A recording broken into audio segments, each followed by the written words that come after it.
माता दी। आज मैं आप लोगों को अयोध्या की खोज की एक छोटी सी कथा सुनाने जा रही हूँ कि सर्वप्रथम अयोध्या की खोज किसने किया था, राम मंदिर किसने बनवाया था।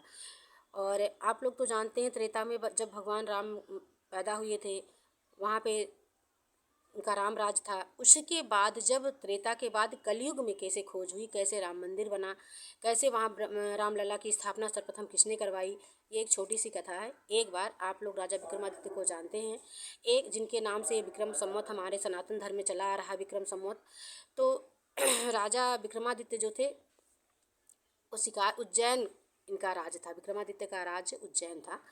और ये शिकार खेलने के बहाने निकले थे, भटकते भटकते भटकते ये दूर आ गए।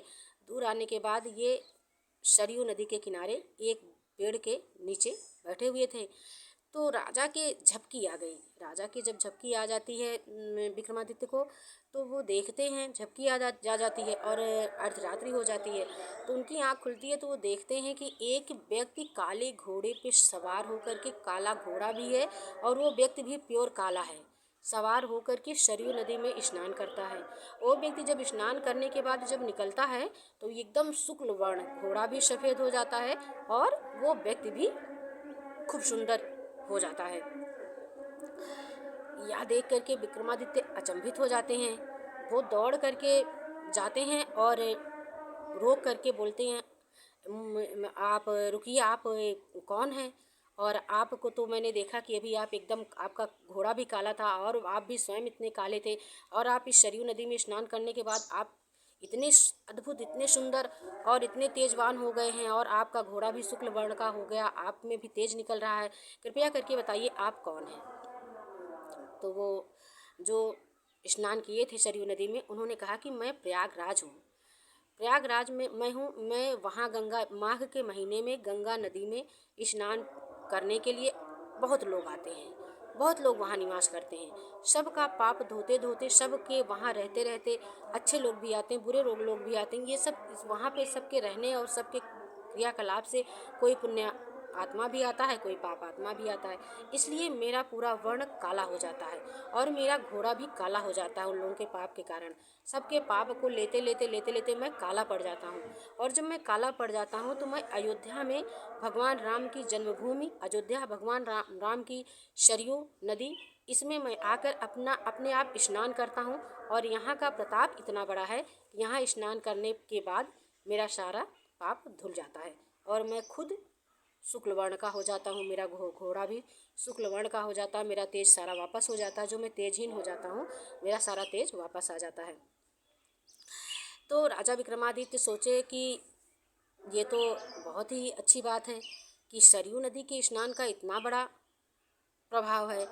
तो उन्होंने सोचा कि यहीं कहीं तो भगवान राम की मंदिर विध्वंस हो चुकी थी, तब वहाँ पे मंदिर नहीं थी, विध्वंस हो चुका था सब कुछ भी अवशेष मतलब नहीं था। तो भगवान राम ने सोचा कि यहीं कहीं तो भगवान राम की जन्मभूमि का स्थान भी होगा। तो उन्होंने खुदाई करवाया। खुदाई करवाने के बाद जो अवशेष प्राप्त हुआ, जहाँ पे अवशेष प्राप्त हुआ, उस स्थान को निश्चित करके उन्होंने वहाँ पे रामलला, भगवान राम का मंदिर बनवाया और रामलला की स्थापना की।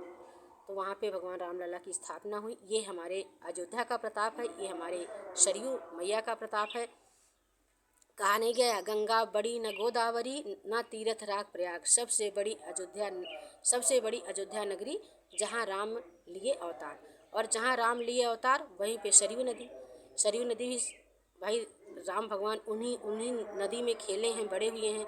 तो सरयू नदी का प्रताप भी बहुत बड़ा है, बहुत पवित्र है। भगवान स्वयं उसमें खेले हैं, रहे हैं, अंत में उन सरयू नदी में ही समाहित हो गए हैं और वैकुंठ धाम को गए हैं, अपने लोक को, साकेत धाम को गए हैं। तो ये है हमारी छोटी सी कथा राम जन्मभूमि के बारे में, अयोध्या के बारे में।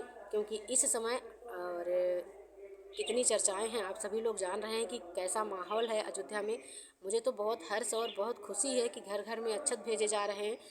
मेरे घर में जब भी अक्षत आएगा, मैं तो इंतज़ार में बैठी हूँ, जब भी अक्षत आएगा मैं उसका वीडियो ज़रूर बनाऊँगी और आप लोगों को पीला चावल ज़रूर दिखाऊँगी। लोग कहते हैं कि अक्षत देने जब आ रहे हैं, अभी तो सुनी बातें बता रही हूँ कि लोग कहते हैं जो अक्षत देने आते हैं तो भगवान के, राम जी की एक फ़ोटो देते हैं, पीला चावल देते हैं, उसके बाद शंखनाद करते हैं और हम लोग को आमंत्रण करते हैं आने के लिए। हम लोग बहुत भाग्यशाली हैं, बहुत भाग्यशाली हैं कि भगवान का निमंत्रण आ रहा है, उनके पास जाने का बुलावा आ रहा है।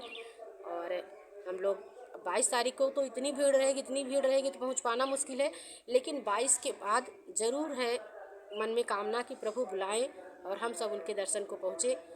और शरीर में रोमांच भी वो उठता है कि हमारे इतने दिनों के बाद, 500 वर्षों के बाद, इतना संघर्षों के बाद हमारे राम लला की प्राण प्रतिष्ठा हो रही है, उनकी स्थापना हो रही है।